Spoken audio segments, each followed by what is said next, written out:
Good morning, natural grandma viewers. It's March 25th, and we have hay setting out ready to unroll. But we're not going to unroll it until they bite this remaining stockpile off. We took the advice from Greg Judy of leaving soil armor. He preaches that and preaches it and preaches it. Leave soil armor. We have grazed this winter, but we didn't leave them on here and let them bite it totally off, because you can see that old cow is getting a mouthful of dry and then a mouthful of green right with it. And then we've got some rye hay that we just bought, and later today or in the morning after they get this grazed off, we will give them some dry to fill that old gut in. We're having a few heifers calve. We're calving a little bit ahead of the cow herd. So this is nice, clean ground. I got one more to have a calf of the early spring ones, and then we'll be into the 1st of May. Last April, 1st of May before we calve. So just what you can do by managing and not letting your cattle eat everything into the ground. Sometimes it's hard. You have to stall them out, unroll hay, keep them content all winter. But you have to have soil armor, folks. You can't take it all down to bare ground, because if that was bare ground, that cattle would be sinking in, probably a foot deep. Because I just drove over where I brought them out of. I've been letting them back graze because it wasn't raining. But last night it rained about an inch, so I'm not letting them go back on any of that they've been on. Why?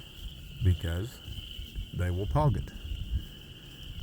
And by sometime tomorrow, after they've removed the soil armor off this, if it would rain again, they would pug it. But if you just keep moving them forward, because that's a sponge out there, folks. That old fescue mix is a sponge, and it's soaked up every bit of water. Nothing run off of that part of our land, and so those cows are enjoying nipping off some green grass. Beautiful little red Angus. She's an open one. We will breed her in July. She's thin.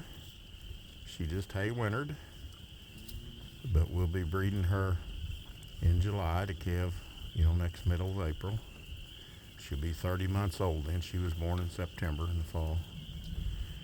She's still one of those AI daughters. So we got 22 of those that are coming into the herd. 5 of them are calving right now, and then there'll be 17 more of them calve a little bit later.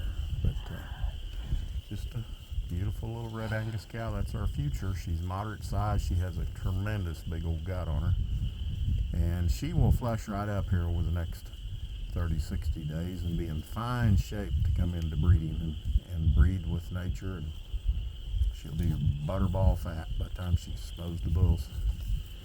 So working with nature, those are little those 3 cows there are red Angus and half Charolais, but they're still a very moderate size, as you can see, and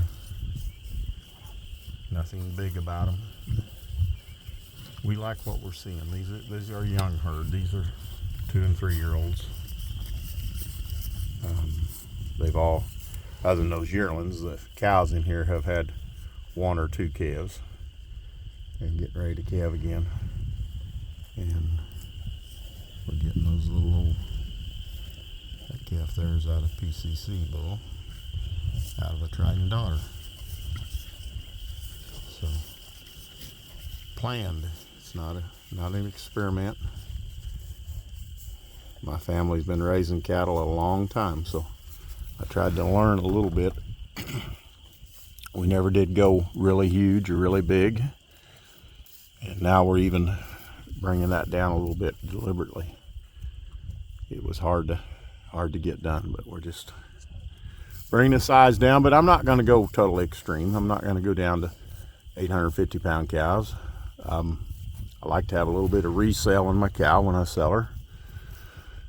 I like that steer at 30 months old, 28 months old to weigh close to 1,000 pounds. And, you know, mama's got to weigh, you know, 950 or 1,000 or up to 1,100. That's okay.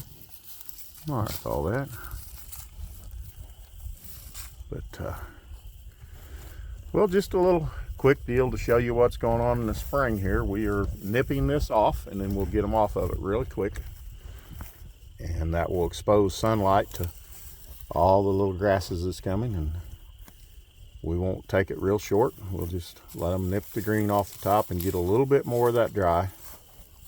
Take a little more of the dry away and move on. We'll be grazing now until, you know, hopefully till this time next year. We haven't been able to do that for a long time, so the stockpile just has not grown.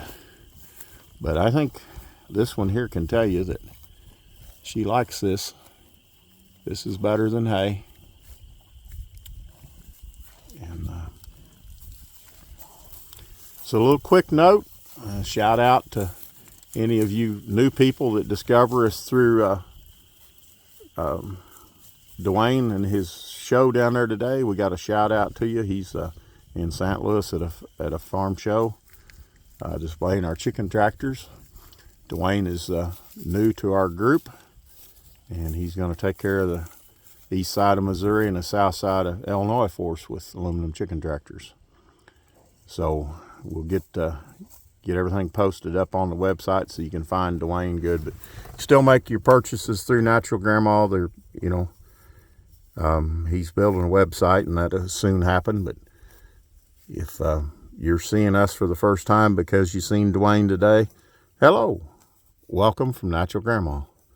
We're glad you're here, and we wish that you were having this great a day. From Papa Hank.